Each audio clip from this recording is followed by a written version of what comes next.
Hi there, thank you so much again for joining me on this channel. As always, I'm very grateful for all your previous views, likes, subscriptions and shares. I thought for today's video we'd have a look at Rosh Hashanah, which is the Jewish New Year. So as always, one of my favourite little tricks on Google defining a word, I typed in Rosh Hashanah and a little diagram that came up tells us, of course, that Rosh Hashanah is a Hebrew word and it does literally mean the beginning of the year. Jewish festivals are dictated by the Hebrew calendar, not the Gregorian calendar. So under the Gregorian calendar, the 1st of January is the start of the new year. The Hebrew calendar, though, is based on the lunar cycle. And as a result, the new year is always in the autumn time. To make sure that you don't end up celebrating Rosh Hashanah in, say, the middle of winter or in the baking hot summertime, the lunar calendar has a 19-year cycle with 7 leap years in it as well, just to make sure they have that continuity. Before the festivities of Rosh Hashanah begin, there is a ritual known as teshuvah. It's when family members who perhaps feel aggrieved with each other make amends, but can also extend to work colleagues, to your friends at college and your classmates as well. It makes a lot of sense.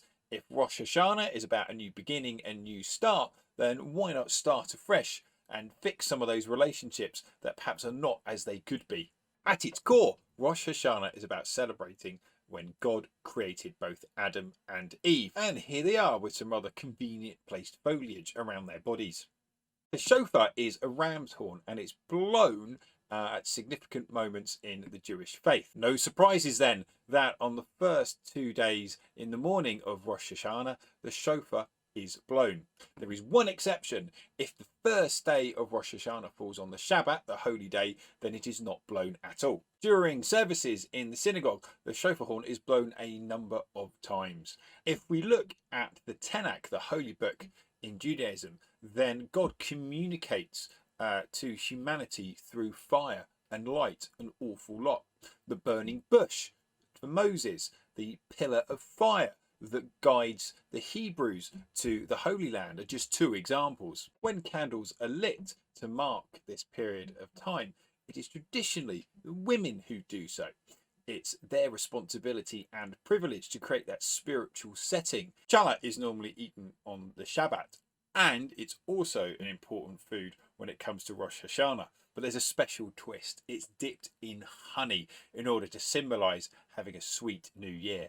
And the first meal of the first night is marked with apples dipped in honey. In Judaism, the apple can represent resilience, and it's quite a durable and hardy fruit. It can also represent beauty and sweetness. As for honey, as well as being sweet in itself, it can also represent the sweetness of God's law in the Torah. Okay, I will be honest, this perhaps isn't the most appealing picture I could find for this particular delicacy eaten at Rosh Hashanah. But the point is that the fish head symbolises going forward. You're not looking back, you're striving forward into the new year. It's also interesting how fish eyes, as they never close, they can symbolise the fact that God is always watching and is always there. Don't worry though, if you are vegan or vegetarian, you don't have to have a fish head. You can simply have a symbolic cabbage or garlic. Another traditional food are pomegranates. And there's a fantastic story that pomegranates contain 613 seeds, representing each of the 613 laws. Now, pomegranates, of course, don't all have exactly 613 seeds, but the point is it's about the symbolism, isn't it? As mentioned previously, readings from the Torah are an important part of the Rosh Hashanah festivities.